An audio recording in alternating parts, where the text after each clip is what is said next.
सुवर्णपुर जिला डोंगरीपाली ब्लॉक गंभारीपाली ठारे 3 दिन धरी चलिथिबा मंदिर प्रतिष्ठा उत्सव उद्यापित हो जाइछि। कलश यात्रा को मिसाई एही 4 दिन उत्सव में प्रथम दिन पारायण अनुष्ठित होइथिबा बेले द्वितीय और तृतीय दिन अष्टप्रहरी नामयज्ञ अनुष्ठित होइथिला। मंदिर प्रतिष्ठा रे मुख्य पुरोहित भाव में नारायण नायक जोग देइथिबा बेले कर्ता भाव में जसवंती बरिया, महेंद्र बरिया, सेपरी जयंती पुजारी, जगन्नाथ पुजारी, दमयंती मल्लिक, सुभाष मल्लिक, दशमी बरिया, बनवास भोई प्रमुख कार्यभार तुलाइथिले। एथिरे नागबाचा मंदिर, ग्रामपति मंदिर एवं दुर्गा मंदिर आदि प्रतिष्ठा होइथिला। कमिटी पक्षरु समस्तंक पई अन्नप्रसादर व्यवस्था करा जाइथिला। उद्यापनी उत्सव रे बहु संख्या रे भक्त रुंड होई प्रभुंकर आशीष लाभ करथिले।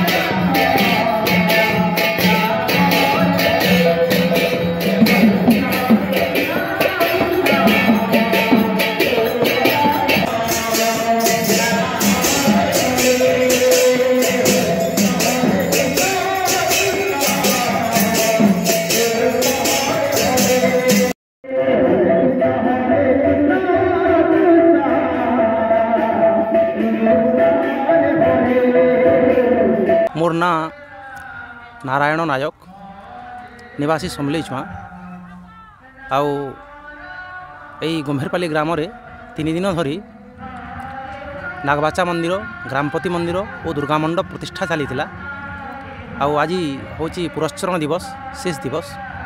आज भगवानंकर संपूर्ण रीतिनीति रे षोडश पूजार पूजा करी सबू संपूर्ण हो सारे आउ वर्तमान पूर्णाहुति बाकी अच्छी आउ वर्तमान अष्टप्रहरी नामयज्ञ भी चली आउ संपूर्ण रीतिनीति रे संपूर्ण होई भगवानंकर अशेष कृपालाभ करने गंभीरपाली ग्राम तथा आखपाखर समस्त ग्रामर लोके यही महासमारोह रे सामिल होई भगवानंकर अशेष कृपा लाभ करिसंती।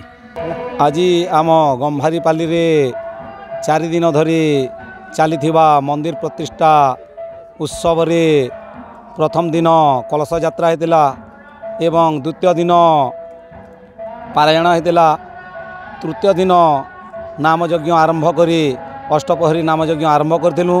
3टी मंदिर प्रतिष्ठा उत्सव रे प्रथमटी है ग्रामदेवी मंदिर, द्वितीयटी है नागबाजा मंदिर एवं तृतीयटी है दुर्गा मंदिर।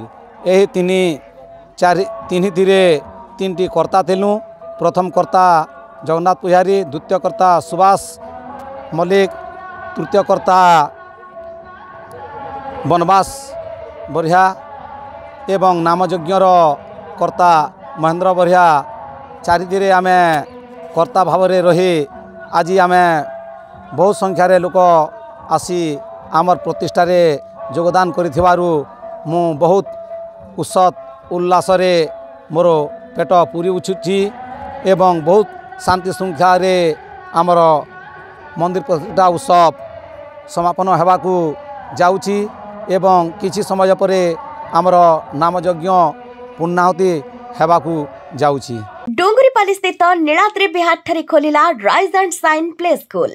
पाठ पढ़ा पाई नाम लेखा आरंभ होईछि। एठारे सुलभ मूल्य रे नर्सरी, LKG, UKG पाठ पढ़ा पाई उपलब्ध।